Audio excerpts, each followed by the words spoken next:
Hey guys, welcome back to Andy's Dinosaur Reviews, and today we have another brand new Mattel Jurassic World Dino Trackers release to take a look at. We've got one that I was definitely excited about because we have the Hunt N Chomp Tyrannosaurus Rex, and this is the first time that we have really strayed pretty far from what your average Tyrannosaurus from Jurassic Park looks like when it comes to the color scheme. Like, this one's got a really cool, very flashy color scheme, as many people have put it, and as we can kind of see the terrain back there, it's more of like a desert color scheme, and I think it looks fantastic when it comes to a Mattel Rex coloration goes. But you can see the packaging is pretty much your standard when it comes to the Dino Trackers line. You've got blue and beta over here, the Jurassic World logo, the Dino Trackers logo, and the species name right there. And then if we turn it around to the back, you've got a nice kind of sneak peek preview there for the T-Rex, as well as a shot here of the head and how the tracking gear goes on. And then down here you can see two other figures that are out currently, the Elasmosaurus and Bistahieversur, that we have already reviewed here on the channel. So let's pop this box open and check out our new Tyrannosaurus Rex. So here is the tracking gear, pretty much your standard when it comes to the Mattel figures with tracking gear. And then here is our Tyrannosaurus Rex in all its glory, and definitely a nice looking T-Rex. You know, initially I was a little let down by the fact that that super cool coloration there running along the back doesn't run out onto the tail. Like, imagine how nice it would look had it done that. But here in hand, you know, it's not as distracting as I expected it to be. It still looks really cool. Definitely would have been better with that color running the whole way out, but it's still got a really cool look to it regardless. And I love this new style of color for the Rex. It's just so different than anything we've had before. And, you know, in older Jurassic lines, we've had stuff like Chaos Effect figures and everything that really strayed very far from the coloration of what a JP Rex would look like. So it's nice to see Mattel kind of, you know, thinking outside the box, coming up with something a little different when it comes to the Rex coloration. I would like to actually see more of this in the future. But again, it looks really nice here at first glance, but the only way to truly tell how nice is with a closer look, so let's jump to it right now. So starting up here at the head sculpt of our Rex, it looks really quite nice. We've got some very vibrant sculpt and detail here through the course of the head of the T-Rex.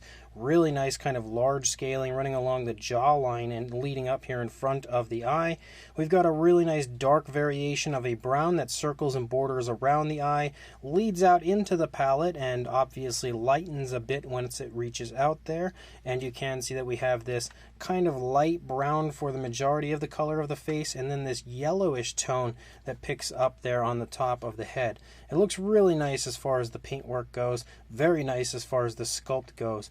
We do have an articulated jaw, which I believe is part of the action feature, and you can see once you open it, both the upper and lower jaw work together. You can see we've got some nice looking detailing there on that skin there stretching on the inside of the mouth, also a nice pinkish tone in there. You've got a very nicely textured tongue as well, and then the coloration does run all the way up to the inside of the mouth on the upper side. Nice pinkish tone everywhere on the inside of the mouth, and a nice glossy look for it. The teeth are also sculpted quite nicely, pretty much as they usually are when it comes to a Mattel T-Rex. No sloppiness or anything as far as that goes. And you can see they are painted with kind of like a light yellowish tone, just to add a little bit of realism to them. You can actually see a little bit of a dark tone of color right there, and that's because this, similar to a lot of Mattel figures, has that alternate color where it's kind of just like embedded. There you go, you can see it right there, embedded within the material used for the figure, which I really love. I hope Mattel keeps doing that because it just adds a little extra color to their figures. But as you lead back here into the neck, you can see that yellowish tone becomes pretty bright, pretty abundant here, moving along the back of the body. And we also have this super cool dark brown striping, similar dark brown to what we see in the eye socket, but a little bit darker. And it starts to pick up and stripe down here right past the course of the head. And what a striking visual when you have such a dark tone playing off of the very light yellowish tone that we have up here. Perfect tones of color for a desert sort of paint scheme, and again allowing a really striking look for this figure. As you move down the course of the neck, you can see nice looking skin texture throughout. You can see some skin wrinkles and stuff here in the lower part of the throat. As you move down, you can see a little spot of articulation here in the neck, but I think that again is going to have something to do with the action feature. Nicely sculpted arm, nice muscle definition, no painted nails on the fingers unfortunately, but you know, that's pretty common when it comes to a Mattel figure. As you move down here into the stomach region, you can see the skin texture continues to look really nice. We have a lot more of that kind of darker brownish tone that's sort of embedded in the material, starting to pick up here through the course of the stomach. It becomes more abundant as we move back here. You can now see that showing up here again in the thigh. As you lead down into the legs, though, you can see that yellowish tone continues to run along the upper part of the Rex, whereas it doesn't come down into the thigh at all. Nice muscle definition, though. You've got a nice kneecap and a big bulging calf muscle. Moving down here into the foot, you can see more of that coloration sort of embedded into the foot of the Rex, and we do have painted nails on the feet, which is nice to see. Nice dark brown for those nails, nice glossy look to those as well, and no paint for the dew claw, as always. But the nails do look good outside of that. As you lead back into the tail, you of course have a spot of articulation for the tail right here. It's actually kind of stiff, like it doesn't really move really easily, which I was pretty surprised with, but it does move, of course. It's just much more stiff than your average Mattel figure when it comes to the tail. But as you move out, you can see the yellow has completely disappeared now. Once we reach the tail, we have no more of that coloration, no more striping, nothing for the underside. The only colors that we see is the primary light brown and that kind of darker brown that's sort of like, again, embedded into the material. You can see a nice little turn to the tail, nice curve to the tail, nothing too impressive. I think the tail's a bit too short on this one compared to what it should be, but it doesn't look terrible by any means. And then if we take a look at the Rex on the other side, you can see it looks pretty much the same as we had seen on the first side. Really nicely painted eye with an orange and a black pupil, whereas they could have just used that dark brown for the pupil. I'm glad to see that they did use a black. I wish they would just do that for every figure, because sometimes they don't.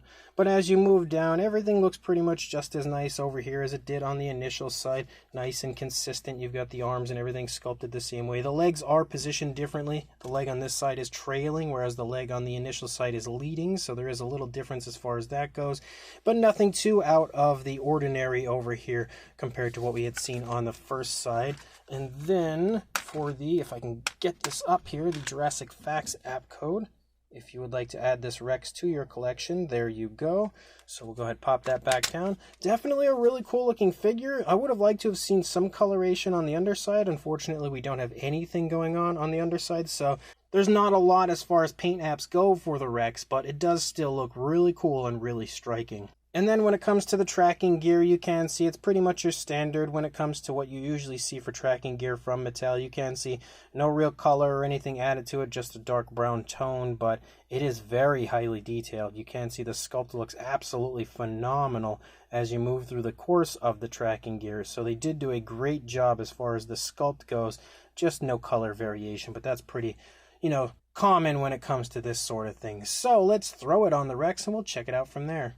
Actually, before we do that, we should probably check out the action features, so let's go ahead and do that.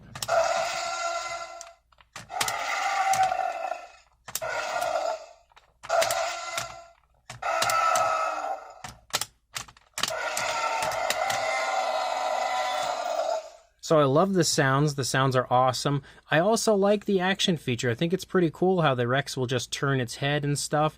It's not you that controls that. It just does it on its own as you press the button. The one thing I will say, though, as I'm pressing the button, it almost feels a little sketchy, like it could potentially pop off track and break at some point. Doesn't feel super high quality as far as the button goes, but that could be, something that might happen. It may not at the same time. Who really knows?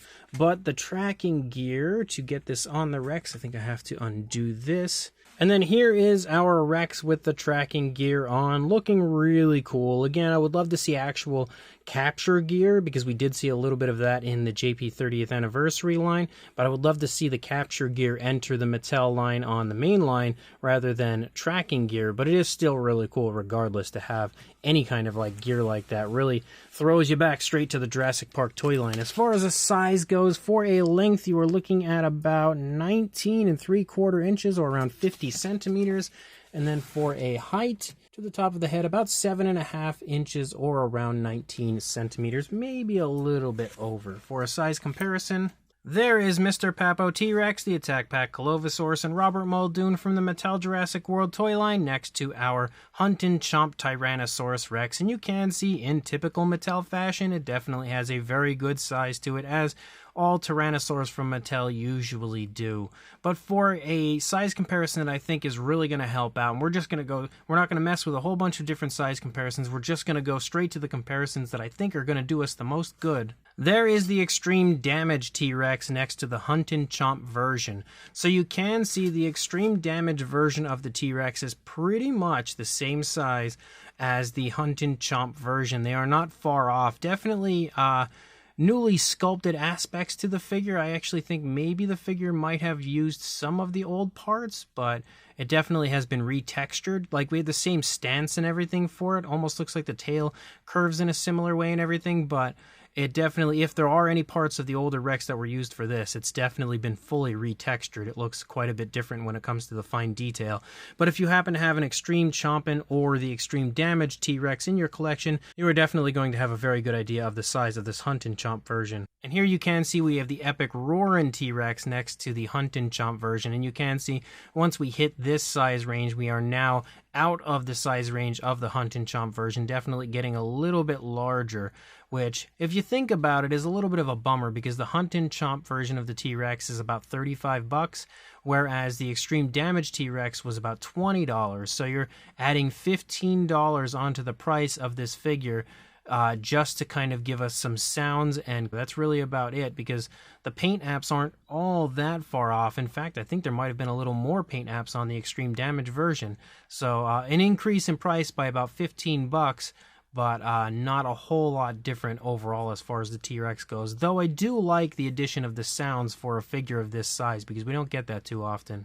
And just because, why not, here is the newest version of the Indominus Rex from Mattel next to our Hunt N Chomp T-Rex, just to kind of show you how these figures size up next to each other because these are two very new releases from Mattel, so I figured it would be fun to bring them both in together. So this brand new Mattel Jurassic World Dino Trackers Hunt N Chomp Tyrannosaurus Rex is definitely a really cool figure. It's one that I was super hyped for just because, again, the paint scheme looks so different than any other Tyrannosaur we've had from Mattel in the past, and I really like that about it because it is nice to kind of give us something a little different once in a while, and Mattel did a great job when coming up with the paint scheme for this to give it that perfect kind of desert sort of paint scheme and look. So they did a great job choosing the coloration of it. I think we could have used a little more color, of course, as always. Some alternate tones of color running along the underside maybe, even if it was just a slight difference of a lighter tone, and more of that color leading out onto the tail. Had that striping and that yellow run all the way out onto the tail,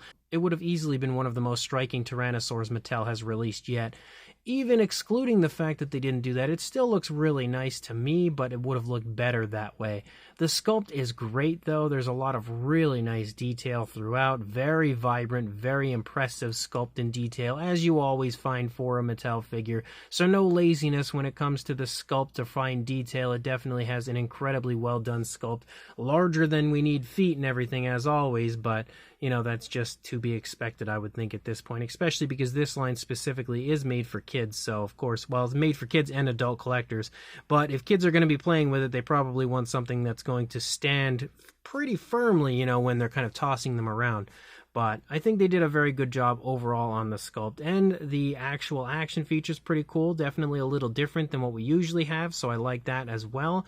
I like the fact that it just kind of changes the chomp as it goes, and the addition of noises and sounds for the Rex is really cool because we don't normally get sounds for a Tyrannosaur of this size, so that is pretty neat to actually have that here on this version. And we have the tracking gear, which is always really cool. I love the addition of that stuff because it just takes me back to like the old Kenner Jurassic Park toy line, and that is definitely never a bad thing. Anytime I can take a trip down nostalgia road back to my childhood, I am all in. So as a whole, it's a pretty darn cool figure and definitely one that I would recommend picking up just because it's so different than any Mattel Tyrannosaur we've had color-wise so far. So if you are interested, check your local Walmart, or I will include a link in the description to Big Bad Toy Store where you can place an order for one on there. One way or another, definitely recommend grabbing this, so make sure you do, and also like, comment, and subscribe, and I will see you in the next review. Thanks for watching.